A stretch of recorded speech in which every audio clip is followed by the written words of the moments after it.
Oh. Hello, everyone, and welcome to your latest Rangers review tactical breakdown as we build up, of course, to the game on Sunday when Celtic come to town. In this video, we're going to look at the goal that Rangers conceded against Hibs at the weekend and defensive frailties, if you like, and how big an impact Ridvan as a mission may be to that, and how big a role he could play if he is back in the starting 11 come Sunday. Joshua comes armed with graphs and gifts, I hope, Joshua, today. Yeah, of course. As always. Where should we start then? Of course, goal Rangers lost at the weekend. It was the equalising goal that Hibs scored. Rangers responded pretty sharpish to get their noses back in front before the half-time whistle sounded. But the goal itself, should we be concerned at the goal that was conceded, given that Celtic are of a better quality opponent than what Hibs are? Yeah, but I guess the topic, Derek, is on the face of things, I think, and not just on the face of things, under the surface, it was a good win for Rangers against Hibs. Hibs are quite a difficult opponent. You saw that with Celtic very nearly dropped points there earlier in the year. Hibs leave a lot of players forward, so they gamble quite a lot. Rangers perhaps didn't have the players. I think that's a very different game, the space that Rangers had to attack into in the first half. If they've got Abdallah Sima, for example, available in the starting 11, they didn't really have the pace to really hurt Hibs in transition. Yeah, but on the surface of things, everything was fine. They dominated in terms of expected goals. Yes, it took them a little bit of time to get that third goal, but there was never any real dubiety, I think, about the result. I think Hibs' last shot came just after the hour mark. But the thing that stood out to me watching the game back, Derek, was that because of the way that Rangers had to play on each flank, because of the options they have, they're really down to the bare bones in terms of Scott Wright and Borna Barisic, who haven't been, they're not starting if everyone's fit, you'd say, for Clermont normally. I know Barisic did last year, but Ridvan is very much the first choice left back now. How did that impact how Rangers attacked, and simultaneously how did it impact how Rangers defended? We spoke a few weeks ago, didn't we, on one of these videos about the defensive structure, Rangers structure when they lose the ball immediately, and why that's a big part of how Clermont wants to play. He doesn't want to concede counter-attacks. He wants to try and keep opponents penned in, and the fullbacks have a big say in how they do that. Rangers, Hibs got into the final third, I think it was 13 times, the penalty box 13 times by the 65-minute mark, and only 3 times thereafter. And that coincided with two things. It coincided with Hibs making a few subs, which kind of killed the game a little bit, I think, from their perspective. But it also coincided with Dujon Sterling coming on, that and Rabbi Matondo and Abdallah Sima later coming on. And again, that not only impacting Rangers' structure on the ball, but their structure off the ball. I mean, if we look at the trend line, the basic trend line, which shows the expected goals, Derek, as mentioned, Hibs only had a 4% chance of winning on the basis of chances created right throughout the game. Outside of that goal, which is the big indent you can see just before halftime, they really didn't have much in the way of opportunities. However, if we look at when they got into the penalty box, and this is just their passes and carries into the penalty box, you can see that far more regularly they were getting down on their right-hand side, Rangers' left-hand side, which coincides with that topic of where is Rangers' left-back stationed, and how does that impact their shape off the ball. So that's what we're going to look a little bit at today as we consider that. I think what was one of the biggest questions heading into this Old Firm game from a Rangers perspective, if Ridvan Yilmaz is not fit, what do Rangers do in that position? What do they do in that position? Dujon Sterling, I think I'm seeing more and more fans calling for Dujon to start at left back as opposed to a proper left back in Borna Barisic. I don't think he had his best of games against Hibs. He was did start it before coming off, as you touched on, Joshua. But we look back at the game at Rugby Park. It was hooked at half-time. This is someone who doesn't look like he's in the best vein of confidence at this moment in time. I know he's departing in the summertime, and he has had howlers against Celtic in the past.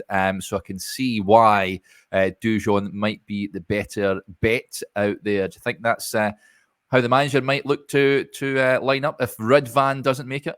Well, this is Rangers Pass Network from the weekend's game, Derek, and people can pause this if they want to understand the key a little bit, but in short, basically, the bigger the circle, the more passes people have played, the darker the circle, the more dangerous they were in terms of on-ball value, which is just a very complicated stat that basically shows you how likely were they to contribute to a goal compared to versus concede a goal. Basically, the darker, the more threatening, the better game they had on a statistical basis. And you can see a few things. Firstly, you can see that Barisic has quite a dark red around his name.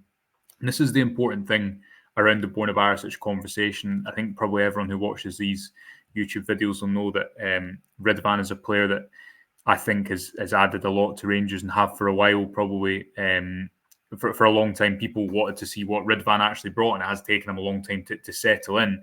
But I think Barisic is a player who's really comfortable when he's high and wide. He's a fantastic final ball, and you see that for the header that Dessers had just in the stroke of half-time, Derek.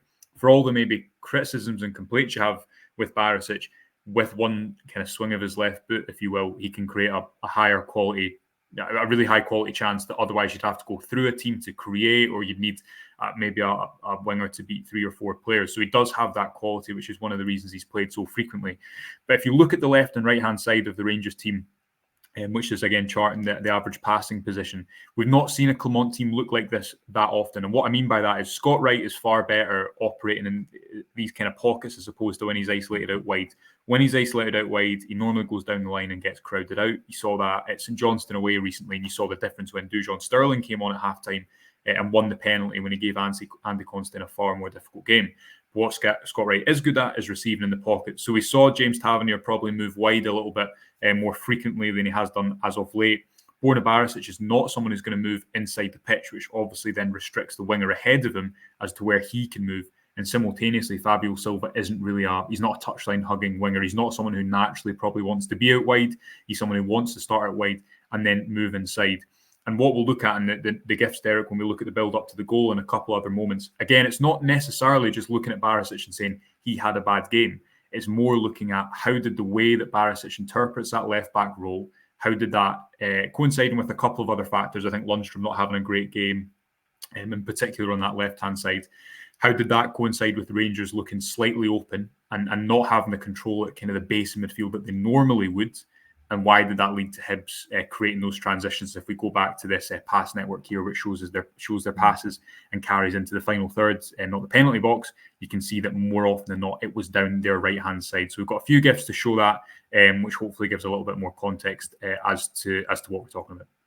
Excellent stuff. Right, without no much further ado, then let's rattle the gifts up on said screen. Yeah, I'm going to stop this frame by frame because it's a bit quick, but this is in the lead up to an early moment where Hibs basically they break up the pitch and they get into this situation. I'll just play it through a couple of times and then I'll pause it frame by frame as we always do. It was Elie Youan, you can see at the end of this GIF here, getting into a kind of 3v3, 4v4 that Hibs had. And I think from a Hibs perspective, Derek, they'd probably watch the game back and think, do you know what?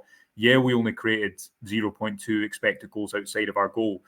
But in this first half in particular, they had quite a few minutes, opportunities like this, where they needed a better decision maker to exploit the advantage. But how did they get into this situation so quickly? Well, if you look back, this is what's quite commonplace to see.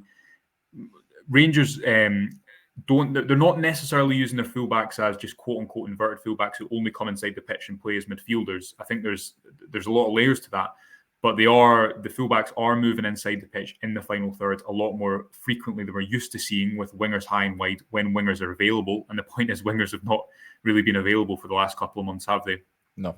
So what you'll normally see is Diomande, one of the midfielders, or often Tavernier will be where Diomande was. But as mentioned, because Wright was playing narrow, Tavernier's role had to change as well.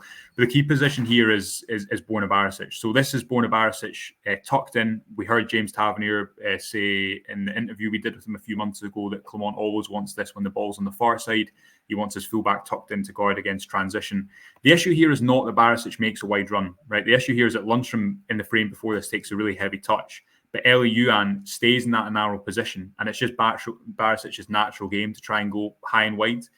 Fabio Silva is probably a little bit slow here to react because it's Chris Cadden that eventually goes and picks up the ball. But because Rangers don't have that structure of the fullback staying inside, because they take a heavy touch in midfield, and again, I think that's the key issue here. They look really, really open in transition, and Hibs are able to break through. If you look at the Hibs bodies compared to the Rangers bodies in this frame, and you see how narrow they are, I think that's the issue. And again, I don't think this is a huge structural issue in Clermont's football. I just think it's because it's Barisic is the one who has to provide the width in this situation, because he's the one who's going to go high and wide when he wants to get on the ball. That can leave the centre a little bit more open. As mentioned, Hibs were able to go up the pitch, but Rangers recover. If we look at this example before we get to the goal, this is a good example. I'll play this through a couple of times as well. This is very similar. Rangers concede a relatively dangerous transition. This was about 14 minutes into the game, and the ball went up to Mazan, who eventually scored Hibs' goal, didn't he? Who was ahead of James Tavernier. It's probably important to just caveat this with the fact that, as we'll look at here, Hibs were gambling quite a lot, and that comes into it. And again, if you look at this example, the issue from Rangers' point of view is probably that a simple pass that goes astray, and they're taking risks that if they get that right, they actually break through on goal. But this is what a left side of the triangle would look like more under a Gerrard or a Beale, where it's a fullback who's providing the width. It's a midfielder at the base of midfield. John Lundstrom's actually dropped into the defence here to build play, and it's Fabio Silva as kind of that narrow attacking player. What happens here is the ball goes back to John Souttar. Souttar plays this ball into Fabio Silva, and if you see Campbell and Youan in this particular example, they're the two key players, because neither of these two players are thinking defensively. Youan, as in the previous example, he's ahead of the ball. He's thinking, how can I intercept or benefit from a loose pass here to break away, whereas Campbell is thinking, look at that space, if I can make a third man run. The pass from Silva is just off, otherwise Rangers would have broken through and we'd be saying what a good move this was, which is again is important to caveat. But because that pass is off, again, if you look at the position of Tavernier just ahead of Mazan on the other side, Hibs have just simply gambled. Now you could maybe say that Tavernier should start slightly deeper, but again, and I think you saw him moaning at his teammates Tavernier from the following corner. The issue here is that that's a very simple pass to make, because if Rangers go and make this pass here, Derek, as I'll get to in the final frame, hopefully, then Todd Campbell is basically through on goal because of that gap that has been created by Fabio Silva. See here, if that pass is made, and it's Hibs defence who's wide open. So again, I'm not saying that this is a huge structural issue that Rangers face. Again, you're looking at where is the left back in this situation. I'm not saying that this is obviously Barisic's instruction. Because the left back is high and wide, when these passes didn't quite work at the weekend, Rangers were left slightly open. And if we take the final example, Derek, which was the goal that Rangers conceded, if I go back to the start of this, I think this was one moment where you looked at Barisic and you thought that was it was a poor moment from him. He doesn't play the ball into Diomande here because it's just not his natural game. When you get Ridvan Yilmaz into positions like this, he can carry the ball forwards, he can pass that ball comfortably, he wants to do that. He's just, I think, a more modern left back, and that he's comfortable across lots of different zones. We heard Clermont speaking in the press conference after the game, didn't we, about how he wants players to score from all positions. Kind of an interesting analogy about maybe how he doesn't really think of players in positions apart from Jack Butland, and that's the type of football he wants to eventually create. That's not Barisic's style necessarily. He plays the ball to Fabio Silva, who does play the pass into Diomande. As you can see by Diomande's arms, he was letting them know what he was thinking about it. Here's another issue where, like, Rangers lose the ball here. They make this diagonal run, which you'll see their attackers make quite often. Diomande kind of gets the pass wrong. It's probably not helped by the fact that there's a few extra seconds for Hibs to recover. If you look at the bodies around Diomande here, and then you look at the bodies around Diomande when he does eventually get the ball, they're a lot closer. And again, look at the proximity of Hibs' bodies in the centre. So when this pass doesn't come off, Borna Barisic also makes a forward run at a bit of a strange time when he probably should stay in that highlighted space, meaning when the ball turns over, Hibs again have, if you look at the proximity of their bodies in the centre of the pitch compared to Rangers, they kind of have control over that area. There's a lot of individual mistakes from there. Tavernier and Diomande both go to the ball. Tavernier doesn't track Mazan properly. Souttar and Lundstrom have a 2v1 against Elie Youan, don't they, when they get into the penalty box? And they should do better from there. Clermont was, whether he was just saying this or not, he said he was really happy with the overall performance on Saturday against Hibs. And it was a good performance. I hope people don't watch this video and think we're just trying to find issues. We're trying to find talking points. What is an interesting angle to take from this game. But the point is, normally with the way that Rangers attack, the fullback plays a big role in protecting the centre of the pitch at its most basic level. When you're playing Barisic, he wants to go more high and wide. And I think approaching the game on Sunday against Celtic, that's going to be a big talking point if Ridvan Yilmaz does not play, and maybe is in favour of that argument of Dujon Sterling playing. What I will say is if Rangers play a more conventional winger ahead of Borna Barisic, then maybe that makes the case slightly better. He could, as mentioned at the start of this video, play and make one cross which decides the game, Derek. That is the quality that he does have. If those passes that we've highlighted come off, then we're having a very different conversation. I just think structurally, you looked at that game at the weekend, and there was some issues for Rangers when they were trying to defend transitions, and that's a talking point heading into this weekend. Yeah, absolutely. Outstanding analysis as ever, Joshua. It's analysis you'll struggle to find anywhere else, which is why you should subscribe to the Rangers Review website and the YouTube channel as well. Absolutely fantastic stuff. There you go, folks. The latest in a little bite-size video series that we have been doing recently. Hopefully you enjoyed that. And plenty to come on the website and the YouTube channel between now and Sunday. Of course, plenty of Old Firm build up to come your way. Right, thanks Joshua, and we'll speak to you a little later on. Bye for now.